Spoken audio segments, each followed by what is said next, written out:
이제 오늘은 마태복음 5장 21절부터 26절까지 보도록 하겠습니다. 마태복음 5장 21절부터 26절까지입니다.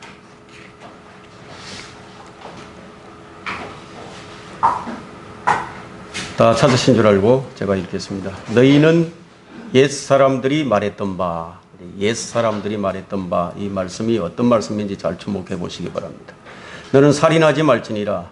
살인한 자는 누구나 심판의 위험에 처하게 될 것이라고 한 것을 들었으나 내가 너희에게 말하노니, 자, 옛사람들이 말했던 것과 지금 예수님께서 하시는 말씀, 어떤 말씀을 하시는지, 까닭 없이 자기 형제에게 노하는 자는 누구나 심판의 위험에 처하게 될 것이며 자기 형제에게 라카라 하는 자는 누구나 공의 위험에 처하게 될 것이요 또 어리석은 자라 하는 자는 누구나 지옥불의 위험에 처하게 될 것이라.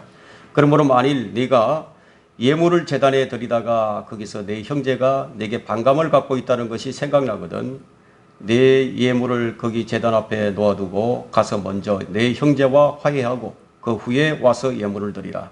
너는 너의 대적과 함께 길에 있는 동안에 그와 속히 화해하라. 그리하여 그 대적이 어느 때나 너를 재판관에게 넘겨주지 않고 재판관도 너를 간수에게 넘겨주지 않아서 네가 감옥에 들어가지 않도록 하라. 진실로 내가 네게 말하노니 네가 마지막 한 고드란트까지 다 갚기 전에는 결코 거기서 나오지 못하리라. 오늘 말씀의 주제는 이제 화해가 먼저인가, 경배가 먼저인가, 이런 주제로 이제 강론하겠습니다. 산상설교의 핵심은 하나님의 의죠. 하나님의 의. 율법의 의보다 훨씬 더 엄격한 의입니다.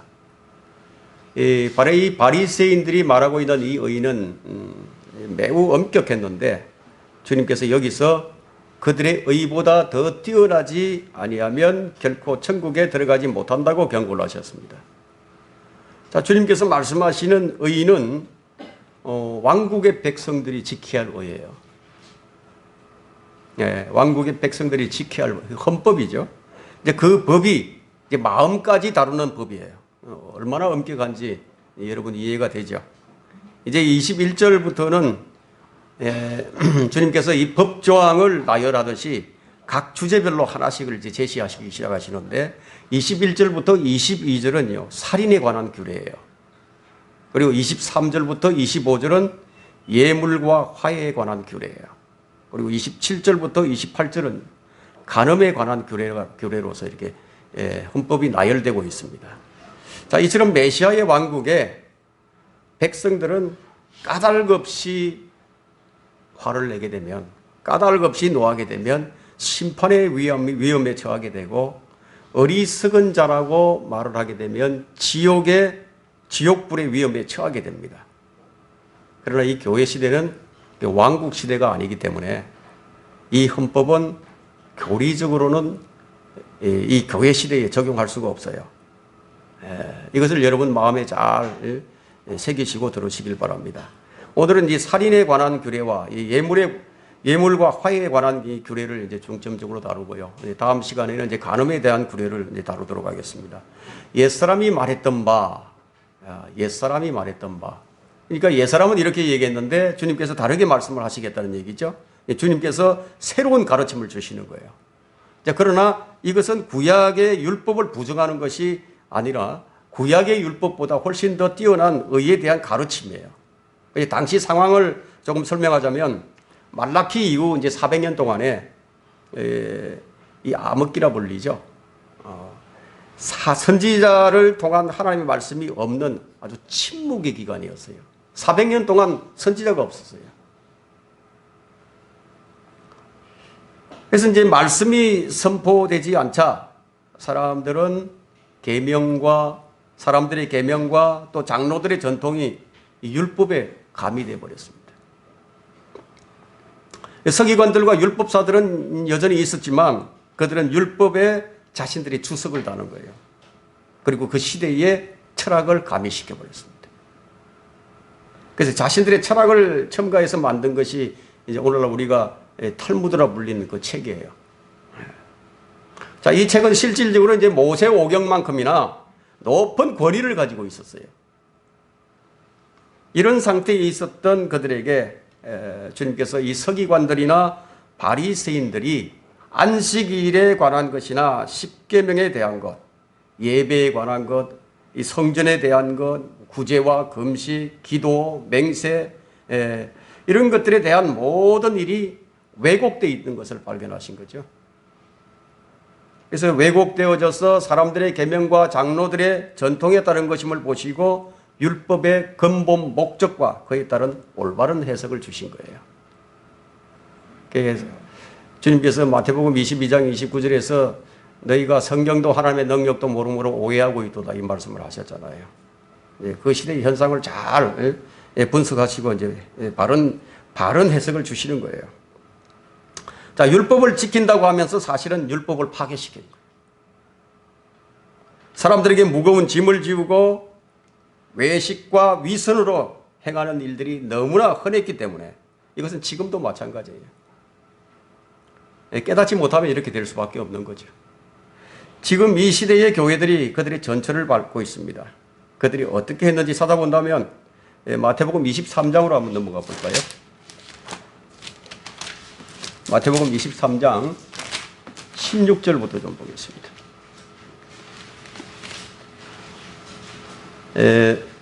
너희 눈먼 안내자들아 너희에게 화 있으리라. 너희는 말하기를 누구든지 성전으로 맹세하면 아무것도 아니나 성전의 금으로 맹세하면 빚진 자라고 하니 너희 어리석고 눈먼 자들아 어느 것이 더 크냐 금이냐 금을 거룩히 하는 성전이냐 또 누구든지 제단으로 맹세하면 아무것도 아니나 그 위에 있는 제물로 맹세하면 죄가 있느니라고 하니 너희 어리석고 눈먼 자들아 어느 것이 더 크냐 제물이냐 제물을 거룩히 하는 제단이냐 그러므로 제단으로 맹세하는 자는 제단과 그 위에 있는 모든 것으로 맹세하는 것이요 성전으로 맹세하는 자는 성전과 그 안에 거하시는 분으로 맹세하는 것이요 또 하늘로 맹세하는 자는 하나님의 보좌와 또 그 위에 앉아 계신 분으로 맹세하는 것이니라. 이 바리새인들이 얼마나 엉터리였는지 주님께서 조목조목 지금 지적을 하시면서 그들의 잘못을 지금 말씀하시고 계십니다. 예물을 드리는 것은 잘못이 아니죠. 11조를 드리고 금식을 하고 또 기도하는 것은 분명히 성경적 실행이에요. 근데 그들이 간과한 것이 있었어요. 율법의 공의와 자비와 믿음의 더 중요한 것들을 간과했습니다. 즉 이제 그들은 낙타와 같은 중요한 것들은 큰 것들은 다 걸러내버리고 아주 하루살이 같은 작은 문제에만 집착을 했던 겁니다. 자, 우리는 우리에게서 이런 것들을 발견할 줄 알아야 합니다. 내가 무엇을 빠뜨리고 있는가? 내가 어떤 것을 간과하고 있는가? 이런 것들을 발견해야 합니다.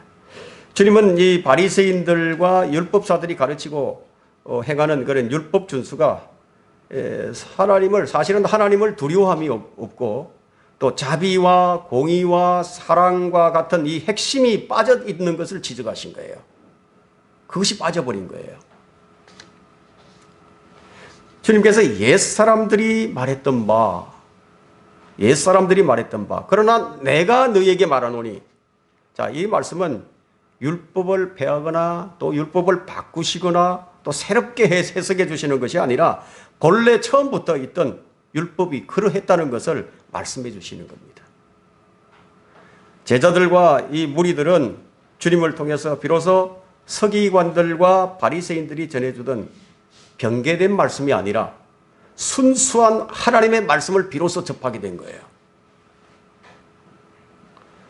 주님은 먼저 살인하지 말라는 말씀에서부터 율법의 근본 정신과 또 그 목적에 부합하는 바른 해석을 보여주십니다. 우리가 무엇 때문에 소금으로 맛을 내듯 말하지 못하게 되고 또 무엇 때문에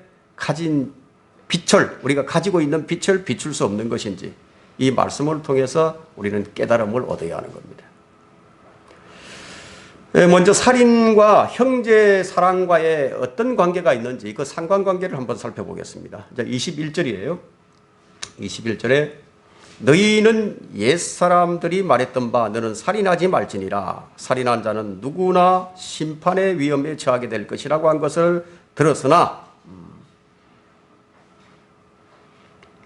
주님께서 이 구약의 율법이 어떻게 선포되고 있는지 그걸 지금 상기시킵니다. 너는 살인하지 말지니라. 이거 10계명이죠. 출애굽기 20장 13절과 신명기 5장 17절에 10계명으로 나옵니다. 그러면 유대인들이라면 이 말씀을 모르는 사람이 없죠. 모두 다 알고 있어요.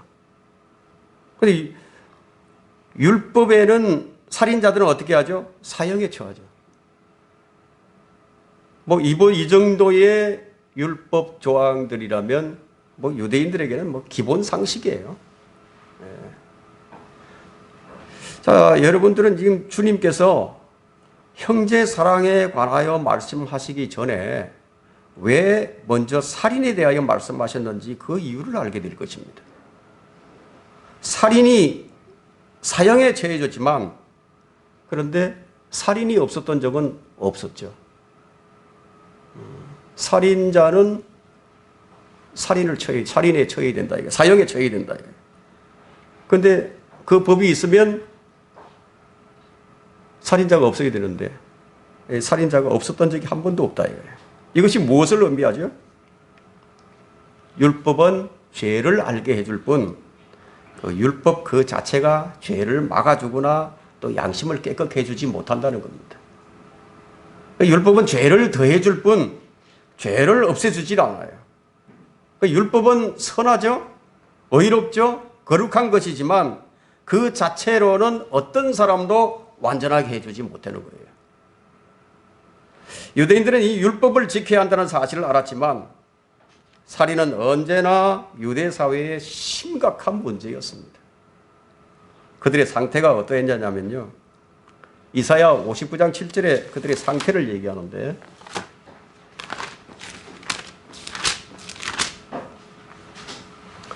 그들의 발은 악으로 달려가고 그들은 무죄한 피를 흘리게 급하니 그들의 생각은 죄악의 세상이요 그들의 길에는 황폐함과 멸망이 있도다.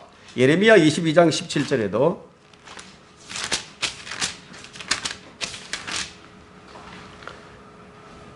그러나 네 눈과 네 마음은 오직 네 탐욕과 무죄한 피 흘림과 압제와 폭력을 위하며 또 그것을 행하는도다. 자, 인류의 시작부터 있어왔던 이 살인이라는 죄는요, 아직도 멈출 줄 모릅니다. 살인은 마귀의 성품이죠. 마귀는 처음부터 살인자입니다. 오늘날 이 사형 폐지론자들은 마귀의 영에 사로잡혀 있는 자들이에요. 이 자신들은 누구를 죽이면서도 자신들은 율법이 정한 저주와 심판을 받고 싶지 않아서 사형 폐지를 주장하고 있는 거예요. 주님은 이 살인이라는 엄청난 죄를 말씀하시면서 너희가 대수롭지 않게 생각하고 있는 형제를 사랑하지 못하고 형제를 미워하는 것도 살인죄와 동일한 것이라고 설명하기 시작하시는 거예요. 22절에요. 본문 22절에 내가 너희에게 말하노니 까닭 없이 자기 형제에게 노하는 자는 누구나 심판의 위험에 처하게 될 것이며 자기 형제에게 라카라 하는 자는 누구나 공회의 위험에 처하게 될 것이요 또 어리석은 자라 하는 자는 누구나 지옥불의 위험에 처하게 될 것이라. 육신의 생명을 죽인 것만이 살인죄가 아니라 주님은 아무 까닭 없이 자기 형제에게 화를 내는 자, 그런 자도 심판의 위험에 처하게 된다고 말씀하십니다. 킹짐 성경을 제외한 모든 성경은요, 이 까닭 없이라는 이 단어를 삭제시켜 버렸어요. 그럼 이 단어를 삭제시킴으로써 어떤 결과가 빚어지느냐 하면 선지자들은 물론이거니와 주님까지도 죄인으로 만들어 버려요. 침례인 요한도 사도 바울도 주님께서도 형제들에게 화를 내셨죠. 그리고 까닭 없이라는 이 단어를 빼버리면 모두가 다 살인자가 되어버립니다. 그러나 결코 까닭 없이 화를 내지는 않으셨어요. 에베소서 4장 26절은 화를 내되 죄는 짓지 말며 해가 지도록 분노를 품지 말라고 했습니다. 살인의 뿌리는 마음속에 있는 미움에서 나오는 거예요. 미움의 극단적인 표현이 뭐냐면 살인이에요. 형제에 대한 미움, 정오심, 이런 혐오감, 이런 것들은 몸을 통해서 다양하게 이제 표출될 수가 있는데 그 중에서 살인이 가장 크고 강한 표현이에요. 자, 우리는 악을 미워하고 죄를 미워하고 마귀를 미워하고 또 세상을 미워하고 심지어는 자기 생명까지도 미워할 줄 알아야 된다. 그런데 사람들은 어떻죠? 미워해야 할 것들을 오히려 사랑하죠. 자기를 사랑하고 쾌락을 사랑하고 돈을 사랑하고 주님께서 자기 목숨처럼 사랑하라고 한 이웃과 형제를 오히려 미워합니다. 미워해야 할 것을 사랑하게 되면 자신이 거기에 찔려 죽어요. 돈을 사랑하면 돈이 그 사람을 죽이는 거예요. 돈을 사랑하는 것이 모든 악의 뿌리이니 이것을 욕심내는 어떤 사람들은 믿음에서 떠나 돈을 사랑하게 되면 반드시 믿음에서 떠나게 돼 있어요. 믿음에서 떠나 방황하다가 많은 슬픔으로 자신을 찔러도다. 저는 이런 사람을 보았어요. 제가 여러 차례 권면을 했지만 제 권면을 받아들이지 않았어요. 마지막에는 많은 슬픔으로 자신을 찌르는 그런 사람을 본 적이 있습니다. 탐욕을 사랑하게 될 때 그 탐욕이 그를 죽이는 거예요. 반면에 마땅히 사랑해야 할 것을 미워할 때 그는 어떻게 되죠? 살인자가 되고 맙니다. 사랑해야 할 형제를 미워한 카인을 한번 보세요. 카인은 사랑해야 할 동생 아벨을 사랑하지 않고 미워했기 때문에 동생 아벨을 죽인 살인자가 되어버렸어요. 최초의 살인자예요. 아벨에 대한 미움이 살인으로 옮겨진 거예요. 압살롬은 자기 형 암논을 향한 미움이 살인으로 이어졌죠. 요셉의 형들은 요셉을 미워했어요. 그 미움이 요셉을 이집트의 노예로 팔아버렸어요. 미움이 살인으로 이어지는 사례들은 지금도 얼마든지 일어나고 있습니다. 형제를 사랑할 때 형제를 위해 죽을 수 있어요. 형제를 미워하게 되면 형제를 죽이는 살인자가 되는 거예요. 너는 살인하지 말라, 살인하지 말지니라는 이 계명 안에는 까닭없이 형제에게 화를 내지 말고 욕하지도 말고 미워하지도 말라는 이 말씀이 포함되어 있는 거예요. 그들의 문제의 핵심이 그 어디에서 나오는 것인지를 몰랐던 겁니다. 살인자가 아니더라도 이 사람의 마음은요, 하루에도 수십 명을 죽이고요, 죽인 사람을 또 죽입니다. 몸은 이곳에 있지만 마음은 먼 곳에 있는 다른 사람에게까지 가서 죽이고 옵니다. 주님은 그들이 알지 못했던 이런 마음의 문제까지 다루기 시작하는 거예요.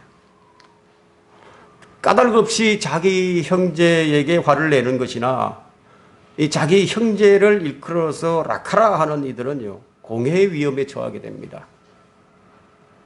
그 라카라는 이 말은요, 히브리어로 이제 어떤 뜻이 있냐면 바보, 이제 멍청이, 이제 이 속이 좀 빈 사람, 머리가 빈 사람, 아무 쓸모없는 사람, 뭐 그런 뜻이 있어요. 유럽 사람들이 이제 가장 큰 욕이 뭐냐면 너하고는 상종하기 싫다, 이것이 가장 큰 욕입니다. 대화 상대가 안 된다 이거예요. 말은 이 마음에 있는 대로 나오는 거예요. 참 그 이상한 일은 자신과 아무런 연고도 없어요. 그런데도 그냥 마음에 들지 않고 주는 것이 없는데도 미운 사람이 있어요. 만약에 내게 그런 미운 마음이 든다 그러면 자신이 지금 매우 육신적임을 알고 주의해야 됩니다. 이 타락한 육신의 본성은 환경만 좀 조성되게 되면 무슨 일이든지 하게 만들어요. 자기 형제에게 너 어리석은 자여라고 말할 때 그는 지옥불의 위험에 처하게 되는데, 이제 요한일서 2장 9절을 한번 보겠습니다. 요한일서 2장 9절.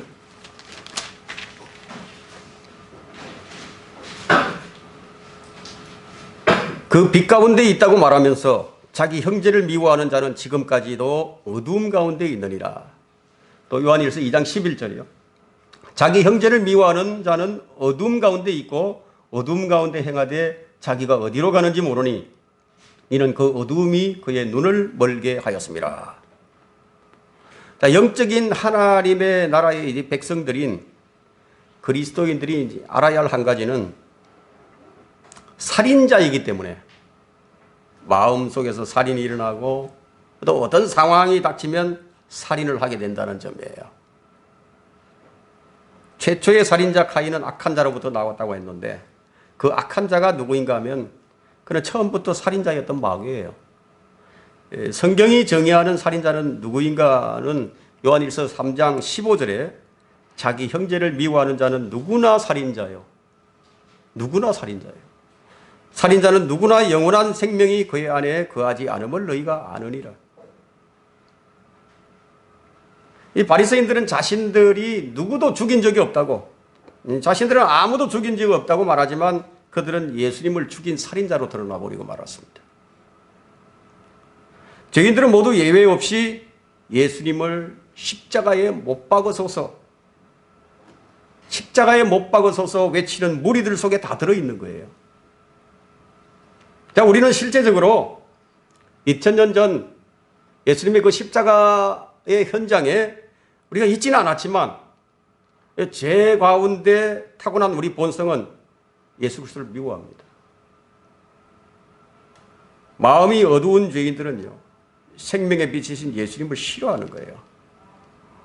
그래서 요한복음 3장 20절에는 악을 행하는 자는 누구나 빛을 미워하며 빛으로 오지 아니하느니 혹 자기 행위가 책망을 받을까 함이라. 빛을 미워하는 사람들은 모두 빛이신 예수 그리스도를 죽인 살인자들이에요.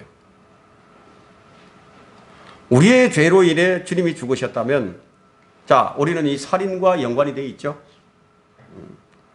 구세군 창시자인 그 윌리엄 부스는 어떤 꿈을 꿨는데요. 꿈에서 어떤 사람이 망치를 들고 예수님을 십자가에 막 못 박고 있는 걸 이제 본 거예요. 그 사람을 보고 자신이 이제 말렸는데 그 망치를 들고 자신을 돌아보는 그 사람이 바로 자신인 것을 보고 얼마나 놀랐는지요. 자신이 예수님을 십자가에 못 박았던 죄인들 중에 한 명이라는 사실을 꿈을 통해서 발견한 거예요.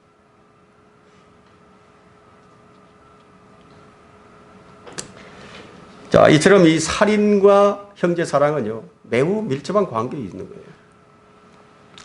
자, 예물이 먼저인가? 자, 화해가 먼저인가? 그 23절부터 볼까요?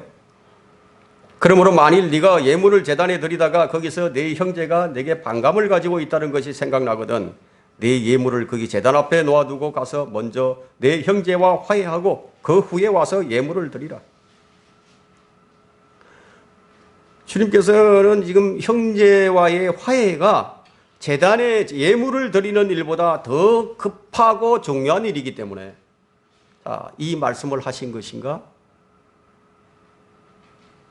자, 얼핏 보면 주님께서 그들에게 지금 우선순위를 결정 지어 주셨는데요. 자, 그것은 우선순위를 결정해 주신 것이 아니라 문제의 핵심을 보는 법을 지금 가르치고 계시는 거예요. 이것을 통해서 우리는 문제의 핵심을 볼 줄 알아야 합니다. 당시 이제 바리새인들이나 율법사들은 이제 형식에만 치우쳐 있어서 문제의 핵심을 꿰뚫어 보는 그런 통찰력을 가지지 못했어요. 형제를 사랑하지 않는 상태, 즉 형제와의 이 불화한 상태, 형제를 미워하는 마음, 형제를 무시하거나 업신여기는 이런 마음으로 드리는 예물은 주님께서 받으시지 않죠. 그런 더러운 예물을 어떻게 받으시겠습니까? 자, 이것은 이웃과의 관계가 하나님의 관계보다 더 중요하다는 뜻이 아니죠. 이것은 이웃과의 자그마한 문제라도 그 문제를 가지고 있다면 주님께 받아들여지지 않는다는 얘기예요. 먼저 해결을 해야 되겠죠. 그래서 화해를 해야 하는 겁니다. 이스라엘은 하나님과의 이 바른 관계를 맺는 일만큼이나 형제들 간의 바른 관계를 맺는 일이 매우 중요하다는 사실을 알았어요. 주님께서 이스라엘 백성들에게 가장 큰 계명을 이제 두 가지로 요약을 해 주셨는데, 첫째가 뭐예요? 가장 큰 사랑이죠. 주 너희 하나님을 사랑하라. 주 너희 하나님을 사랑하라. 신명기 6장 5절에 말씀하셨고, 두 번째 계명이 네 이웃을 내 몸과 같이 사랑하라. 레위기 19장 18절에 말씀하셨죠. 자, 이 두 계명은 구약의 모든 계명을 요약해 주는 계명이에요. 모든 계명을 압축시켜도 돼요. 요약해서 딱 나오면은 뭐예요? 사랑이에요, 사랑. 자, 이것은 주님께서 율법사의 질문에 대답해 주신 내용이기도 합니다. 마태복음 22장을 한번 읽어볼까요? 22장 36절부터 읽습니다.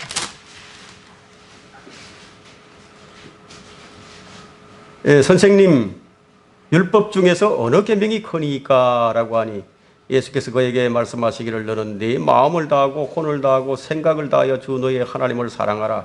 이것이 첫째이며 큰 계명이니라. 둘째는 이와 같으니 내 이웃을 내 자신과 같이 사랑하라. 모든 율법과 선지서들이 이 두 계명에 달려있느니라고 하시더라. 자, 하나님을 향한 사랑이 형제들에게 드러나는 것이 영적인 삶이에요. 하나님을 뜨겁게 사랑하지만 형제를 사랑하지 않는다. 큰 거짓말쟁이에요. 요한일서 4장 20절과 21절에는 어떤 사람이 나는 하나님을 사랑하노라 하면서 자기 형제를 미워하면 그는 거짓말쟁이라. 눈으로 본 형제를 사랑하지 않는 자가 본 적이 없는 하나님을 어떻게 사랑할 수 있겠느냐. 이것이 우리가 그분께 받은 계명이니 하나님을 사랑하는 자는 자기 형제도 사랑해야 하느니라. 첫째는 하나님이에요. 둘째는 이웃이에요. 영적인 삶은 형제와의 사랑의 삶이에요. 자, 우리 안에 이제 하나님의 사랑이 이제 풍성해지면요, 가족 사이에 또 교회 안에서도 당연히 하나님의 사랑이 열매로 드러나죠. 향기로, 빛으로 드러납니다. 선한 행위로, 구제로, 섬김으로 드러납니다. 그래서 이제 말과 행위는 부드러워집니다. 마음은 온유해져요. 사랑의 용서로서 드러나게 됩니다. 하나님의 사랑이 우리 안에 거하지 않는다면 아무리 좋은 프로그램을 만들고 친교를 하며 즐거움을 주어도요, 거기에는 다툼과 분열과 시기와 쓴뿌리만 나올 뿐이에요. 유대인에게는 그 아브라함의 자손이면 누구나 다 형제들이에요. 자, 이들은 이제 형제와 타국인에 대한 제도가 달랐어요. 형제를 대하는 것과 이방인을 대하는 것을 똑같이 하지 않았어요. 동일시하지 않았어요. 예를 들어서 이제 돈을 빌려줬어요. 돈을 빌려주면 타국인에게는 이자를 받아도 돼요. 또 빨리 갚도록 빚 독촉도 해도 되지만 형제에게는 이자를 받지 않아야 하고 빚 독촉도 해서는 안 된다. 이것은 경제적 문제에서만 아니라 삶의 모든 영역에서 다 그러했습니다.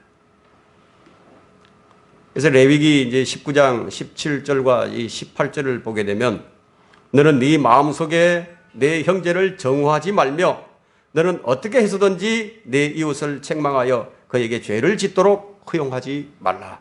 너는 복수하지 말며 내 백성의 자손에 대하여 원망을 품지 말고 너는 내 이웃을 내 자신과 같이 사랑할지니라. 나는 주니라.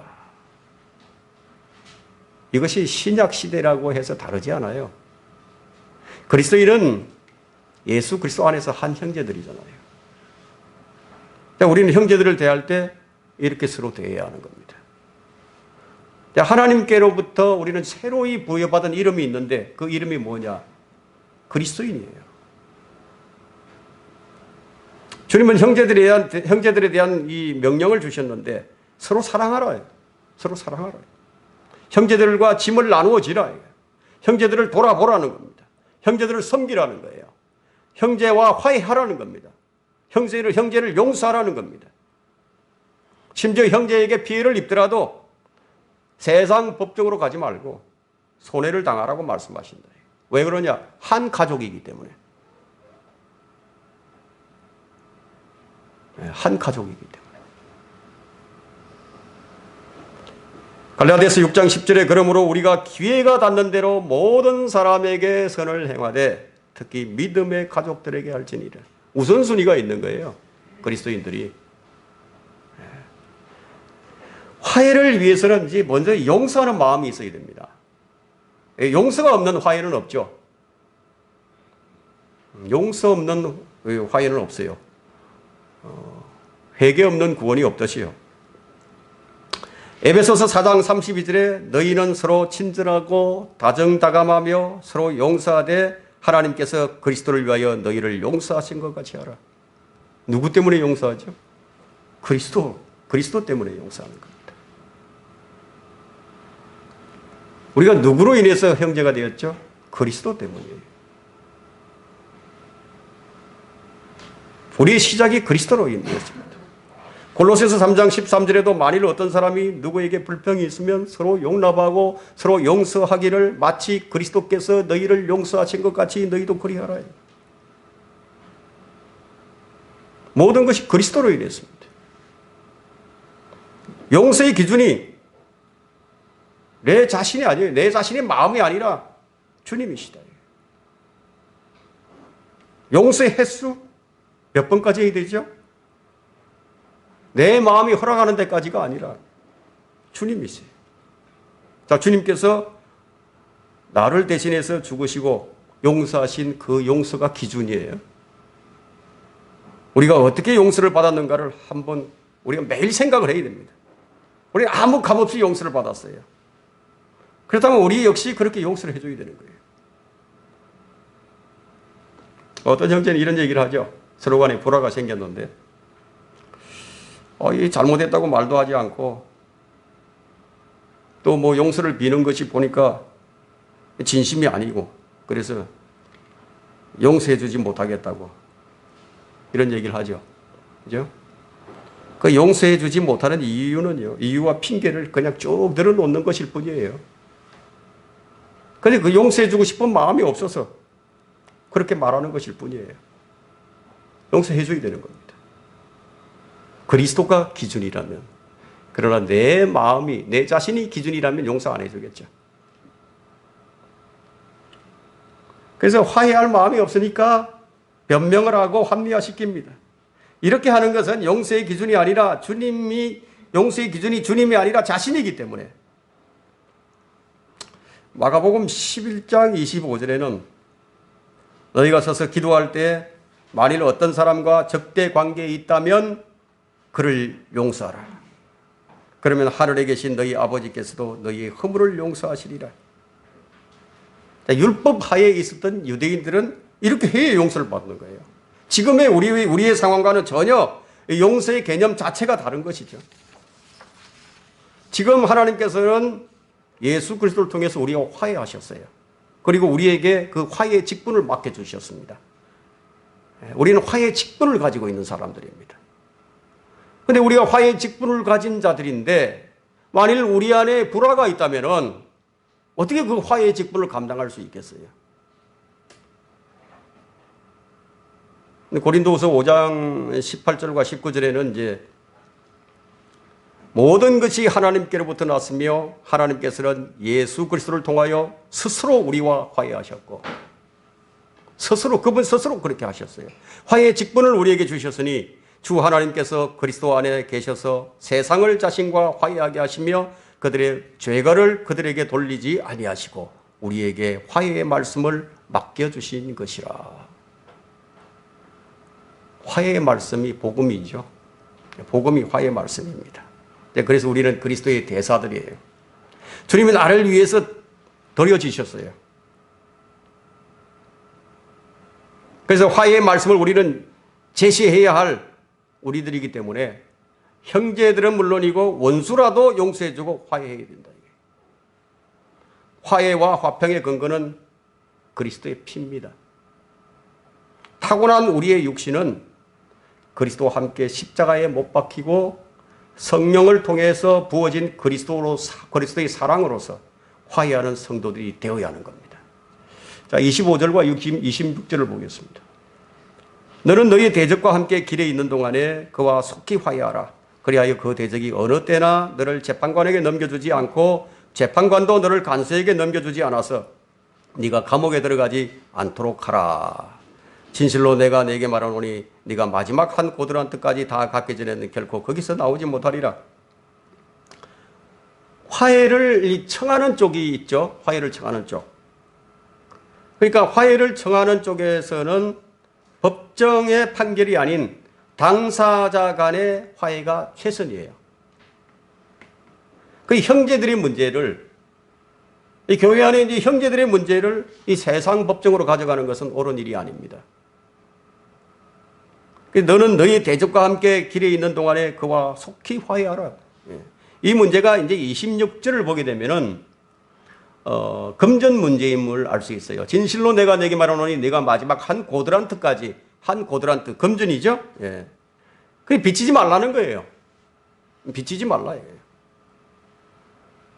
주님은 이제 이 금전의 문제로 이 성도들이 이 세상의 법정에 가는 거 이거 원치 않는다는 거예요. 가능한 한 형제들 간에는 서로 합의해라는 거예요.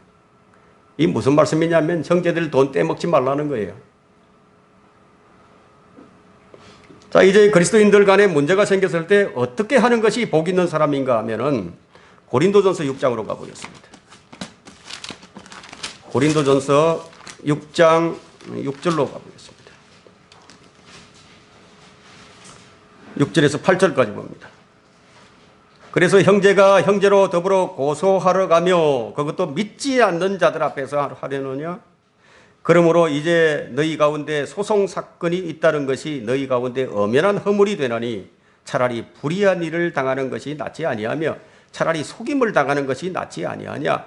오히려 너희는 불의를 행하고 속이되 너희 형제들에게 하는도다. 이 교회 안에서 서로 이제 편이 갈라져서 싸우고, 또 뭐 서로 고소하면서 이 세상 법정에서 이 판사들의 판단을 받는 것을 우리는 이제 가끔 봅니다. 그것이 얼마나 수치스러운 일인지 그것을 알아야죠. 자, 우리가 갚아야 할 것이 있을 때는요, 우리는 함께 길에 있는 동안, 그러니까 즉 재판장에 가기 전에 합의해서 이제 해결을 보라는 얘기예요. 재판장까지 가게 되면 형제와 형제가 재판장까지 가게 되면 이게 서로 이제 원수가 돼 버리죠. 원수가 되기 전에 이제 합의를 해야 된다. 이런 점에서 성도들은 빚을 지지 않아야 돼. 빚을 지지 않아야 돼. 성도들이 형제가 아닌 이 세상 사람들에게 빚을 질 경우에는요, 그 빚을 다 갚기 전에는 그 사람이 종이 될 수밖에 없죠. 성경은 로마서 13장 8절에 말씀하시기를 서로 사랑하는 것 외에는 아무에게도 어떤 빚도 지지 말라. 다른 사람을 사랑하는 사람은 율법을 이룬 것이니라. 사랑이 바로 이런 것입니다. 우리는 죄의 속박에서 벗어난 사람들인데 우리가 인생을 살다 보면은 참 우리 삶 자체가요, 빚으로 시작해서 빚으로 끝내는 삶을 살아갑니다. 이 세상 제도가 그렇습니다. 평생 벌어가지고요, 평생 벌어서 계속 갚아야만 하는 그런 제도 속에서 살고 있어요. 성도들은 이 빚을 하나도 남김없이 다 갚을 수 있도록 하나님께 기도해야 됩니다. 뭐 내가 떼먹기 전에, 내가 죽기 전에, 또 주님 오시기 전에 내가 은행 돈 잔뜩 빌려가지고 쓰다가 그냥 올라가야지, 갚지 않고 올라가야지. 그런 생각 가지면 안 된다 이거예요. 예? 내가 죽기 전에, 주님 오시기 전에 은행에 빌린 돈이 있다면 그 돈을 다 청산할 수 있도록, 다 갚을 수 있도록 기도하면 되죠. 매월 갚아야 할 채무를 갚지 못해서 경고장을 받거나 압류를 당하거나 법정에 소환되지 않도록 주의해야 됩니다. 감옥에 갈 수도 있거든요. 같은 성도에게 빌려준 경우에는 이자를 받지 말고 독촉을 안 해야 됩니다. 여유가 있다면 탕감을 해주는 것도 좋은 일입니다. 반면에 이 받는 쪽은요, 어떻게 해서든지 갚으려고 해야 됩니다. 어떻게 해서든지 최선을 다해서 갚으려고 하는 그런 의사를 자꾸 보여줘야 되는 겁니다. 그러나 가능한 형제 간에는요, 금전거래 안 하는 것이 좋습니다. 오늘 우리가 주목해야 할 말씀은 이웃의 관계가 하나님과의 관계보다 더 중요한 것이 아니라는 겁니다. 형제와의 불화가 있으면 하나님과의 관계를 친밀하게 가질 수 있느냐? 가질 수 없죠. 불가능합니다. 그래서 먼저 형제와의 문제를 해결해야 됩니다. 하나님과의 관계가 친밀해지게 되면 형제와의 관계도 친밀해지는 법입니다. 오늘 여기까지 하고 다음 시간에 하겠습니다.